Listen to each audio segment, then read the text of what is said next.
ప్రపంచ ఆధ్యాత్మిక కేంద్రమైన యాదగిరిగుట్ట లక్ష్మీ నరసింహస్వామి భక్తులకు దేవస్థానం శుభవార్త తెలిపింది. శ్రీ లక్ష్మీ నరసింహస్వామివారి ఆలయానికి వచ్చే భక్తులు కొండపైనే గల విష్ణు పుష్కరిణిలో సంకల్ప స్నానాలు చేసే భాగ్యం కలగనుంది.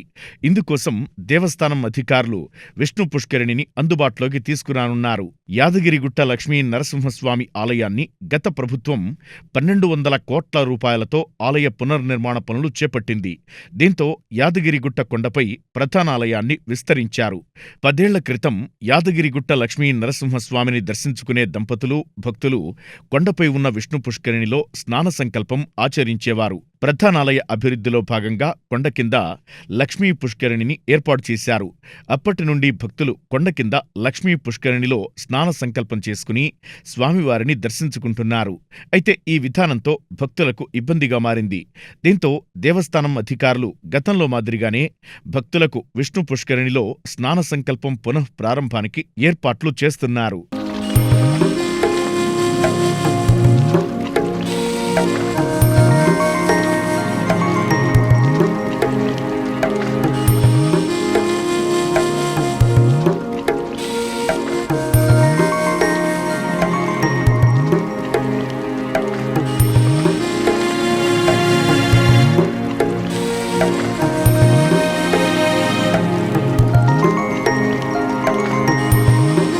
భక్తుల కోరిక మేరకు విష్ణు పుష్కరిణిలో స్నాన సంకల్పాన్ని పునః ప్రారంభిస్తున్నట్లు ఆలయ అధికారులు తెలిపారు.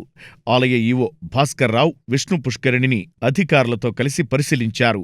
శ్రీ విష్ణు పుష్కరిణిలో స్నానమాచరించే దంపతులు లేదా ఇద్దరికి పురోహితులతో గోత్రనామాల సంకల్పం నిర్వహించడంతో పాటు ప్రత్యేక ప్రవేశ దర్శనం, స్వామివారి లడ్డూ సదుపాయం కల్పిస్తామని ఈవో తెలిపారు.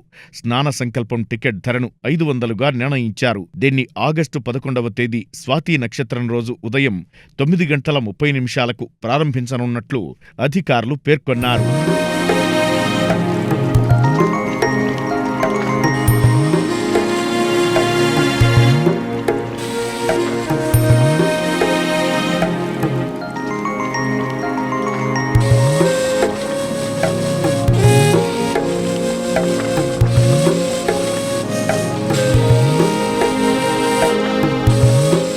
టికెట్ లేని భక్తులు విష్ణు పుష్కరిణిలో నీటిని తలపై చల్లుకునేందుకు వీలు కల్పిస్తారు.